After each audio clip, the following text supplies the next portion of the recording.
London, England, south of France, and all points between, they know about your man. Konnichiwa, ladies, when I'm out in Japan. I'm a Tokyo giant like Ichiro, I am. Welcome to another edition of the Lifestyle Design Confessions podcast. We're here to help inspire you to go for it and live the lifestyle design of your dreams. Here's Rob. Welcome to another edition of the Lifestyle Design Confessions podcast. I'm Rob Murgatroyd of GetJetSetMoney.com, and today we have Corbett Barr on the line of FreePursuits.com. Corbett splits his time between San Francisco and the sunny beaches of Mexico. Corbett is a former corporate ladder climber turned lifestyle designer. And today we're going to talk about what living lifestyle design means for him. So without further ado, Corbett, are you there? Yeah. Hey, Rob. How's it going? Good. Sorry, I'm just having a little trouble speaking today. I don't know what I think I'm just jacked on coffee or something. Sorry. No problem. Okay. So Corbett, just by way of background, could you tell us why you went from the corporate world to living the life you want and living part-time on the sunny beaches of Mexico? Yeah, sure. Definitely. I spent quite a bit of time, maybe close to a decade, working in sort of the traditional corporate world, helping out Fortune 500 companies and so forth. And there was always sort of this voice in the back of my head. I think even maybe as a teen, there was the idea that I would be an entrepreneur at some point. And I just could never really shake that voice in the back of my head. And at some point I decided to jump in and give it a try. And once I got a feel for the freedom that being an entrepreneur can bring and the excitement of creating something for yourself and the fulfillment that you get from having so much direct influence over your income and over what's going on, once I got a taste for that, there was no question that I wanted to make it work no matter how much time or effort it took. And it does take quite a bit of time and effort, but I've had a really good time doing it. So, what does the name of your blog, FreePursuits.com, mean? Well, I started Free Pursuits because we took a sabbatical in Mexico a couple of years ago, and we met a lot of people down there who were living really interesting, unconventional lives. And I started the blog really to sort of chronicle that trip and to tell people about these interesting folks that we met. And to me, the ultimate freedom is really the freedom to make decisions for yourself, to have options, and to be able to pursue whatever it is that you're interested in. And I think that, the logical conclusion is that takes either unlimited funds or some sort of a flexible career that can provide the income you need and the time and the location independence that you need to pursue whatever it is that you're interested in. And so that's really what Free Pursuits means to me. When you talk about an unconventional life, you say that an unconventional life unlocks the lifestyle of the rich and retired now while you're still in your working years. Could you explain a little bit more about what you mean by that?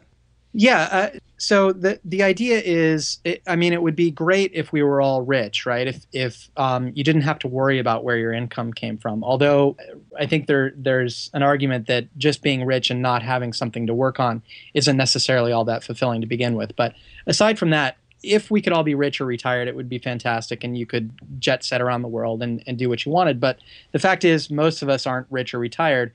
And so the point of lifestyle design and the point of what I blog about is to learn how to work for yourself and make that lifestyle, make the time and the accoutrements of being rich possible for you now without having to just focus all of your effort on work and trying to get rich, basically.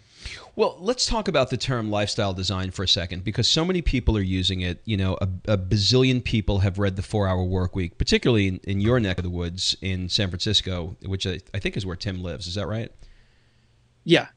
So, it's just, it's a word that I thought Tim Ferriss came up with himself, but I learned through reading your blog that it's not something that he came up with, and it's something that has been around ever since the American dream. What did you mean by that? I'm not sure I totally understood. I'm not sure that I don't know about the specific term lifestyle design, but the concept behind it, the concept of living unconventionally and sort of pursuing something alternative to the traditional, work 40 years, doing something that you don't necessarily enjoy, and then hope for retirement one day. Hmm. Alternatives to that have existed forever. I mean, you can read about like the Beat Generation and how they traveled across the country writing and pursuing other things, so that they could really live the life they wanted to on a day-to-day basis. And so the concepts I don't think are new, but you have to give Tim Ferriss credit for popularizing it and for sort of putting this hope or this idea, this sparkle in people's mind about what might be possible and to sort of awakening people to these alternatives. I mentioned before that we had met a lot of people in Mexico who were sort of living these alternative lifestyles. And the fact is, none of them had heard of the 4 Hour Work Week or read it, but they were living basically what Tim is talking about, the ability to travel, to live as if you're wealthy without really being wealthy, just engineering some sort of flexible career for yourself that allows you to do those things. And that's really what I started the blog about. And I actually didn't find out about the 4 Hour Work Week for a couple of months after that until someone mentioned the term lifestyle design to me, and it really just cemented everything that I was hoping to learn about. So, but it seemed to me that you sort of found his concept to be a little bit radical, or maybe you didn't find it radical. I think that what you were trying to say was lifestyle design doesn't have to be radical in sort of the way that the book talks about. What do you mean by that? Well, I mean, I think that at its core, really, it just means living purposefully, right? It's about questioning the structures that society has created and that sort of expects everyone to fit into, questioning whether or not you fit into those normal structures and whether or not you should be doing something to consciously create the lifestyle you want for yourself. Mm-hmm. And the sort of the radical part, I guess, or the extreme aspects of that are the things that Tim Ferriss talks about in terms of like geo arbitrage and moving where the money is cheaper and traveling out around the world. I think a lot of people can benefit from just the concept of living consciously and designing your life, but that doesn't necessarily mean traveling the world. It can also mean just working for yourself and not having to work so much so that you can spend time with your friends and family or pursuing other things that you want to. So it's really up to your individual definition. Okay, so let's talk about you specifically. Could you describe what your personal lifestyle design means, and what would it look like when it's accomplished? Or would you say that you're already there and you've accomplished what you want, let's say, for 2010? So for me, again, I think the ultimate is having freedom and options so that you can pursue whatever you want and change quickly from one thing to another. For me, my definition of lifestyle design is always evolving. And I'd say ultimately what I would like is to be happy at any one time.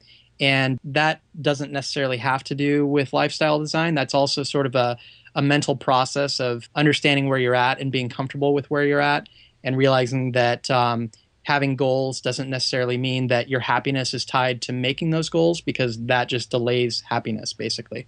But aside from that, I mean, I would say that I have achieved a lot of the things that I set out for myself about 18 months ago with regards to lifestyle design, because I was at a crossroads and trying to decide if I wanted to go into the traditional startup world where you raise venture capital and take on investors and have employees and advisors and a board of directors and all that sort of thing, which I had done before.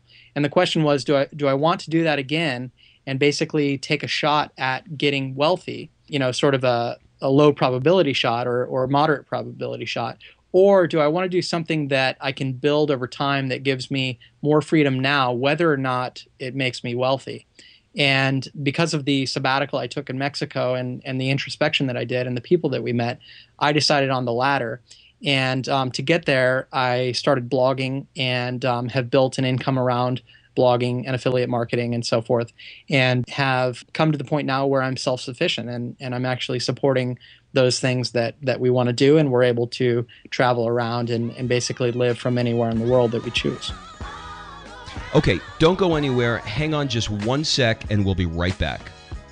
If you want to learn how Rob and Kim leverage technology to create the income, time, and freedom to regularly travel from one jet-set destination to the other using their proven system, you can claim your risk-free trial membership to Jet Set Money by going to getjetsetmoney.com.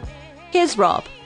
You know, you had alluded to something that I think a lot of guys struggle with, which is, you know, they create a list of goals of what they want to accomplish for the year, and, you know, they